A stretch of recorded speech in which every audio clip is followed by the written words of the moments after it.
โอเคบาสุขาในคลิปนี้ก็เดี๋ยวอ่านมาตัวอันนี้ก็เดี๋ยวมาตัวป่าครับเนาะแต่เป็นคลิปเป็นคลิปเป็นคลิปป่าหลายๆก็นี่ครับนี่อันนี้เป็นปลาลำนะนี่ก็เป็นปลาลำก็มันใจตัวเดียวกันครับนะเป็นก้ตัวตัวครับก้ตัวตัวแล้วก็ก้ตีเนี่ยก็น่าตีมันก็ตีใครเหมือนกันอินในขนม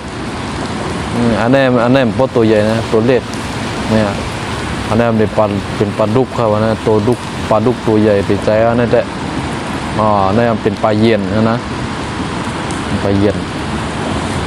นี่ก็เรียกว่าตัวใหญ่ไว้ครับนะอันนี้ซ้ำเป็นปลาบูครับนะปลาบูนะแต่ว่ามันจะปลาบูท้องครับเนาะอันนี้เป็นปลาบูธรรมดาเนี่ยครับเนาะเนี่ย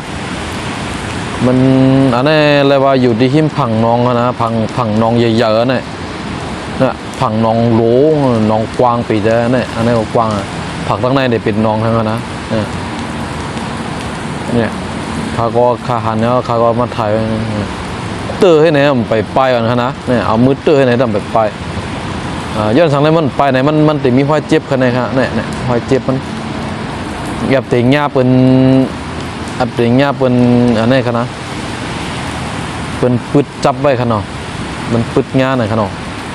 อับติงหญ้าเป็นปึดหญ้าไว้เป็นห้อยไว้ไหนครับ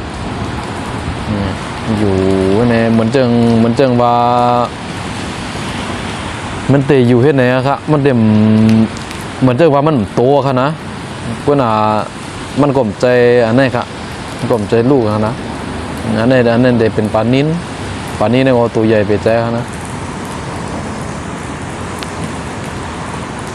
เนี่ยอันนี้ก็เป็นห้องว่าปลาเล็ดนะครับผู้ตั้งเมืองเขาได้มีขนาดอันนี้ได้ความไตได้เป็นห้องว่าหือมูขนาดมันไกเนี่ยอันนี้ได้เป็นลูกปลาล้ำขนาดมันไกเนี่ยนะอันนี้มันแต่เป็น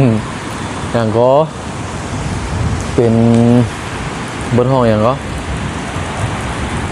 ข้างคักขนาดอันนี้จะเป็นข้างคักคนตกแล้วก็เมี่ยงเมาออกวะเนี่ยเมี่ยงเมาออกมาเปิดกินเมี่ยงเมาอ่ะนะเนี่ยกำในซ้ำจะเป็นอึ่งเนี่ยก็มาหากินเมี่ยงเมาผลก็ตกอ่ะนะมีตัวสองตัวครับนะมาเปิดกินเมี่ยงเมาบินมาหาไผ่นะเมี่ยงเมาบินมาหาไผ่มาเปิดกินเมี่ยงเมาในคนนะมันก็มีอีกสองตัวแน่คนนะแต่บางพวกก้นน้ำไว้มี4-5 ตัวแต่ว่าพวกนั้นได้หัน2 ตัวไว้นะครับพวกนี้มาหากิน2 ตัวไว้เนี่ยหัน2 ตัวไว้นะ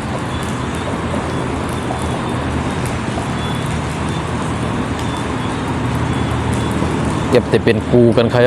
มาเนี่ย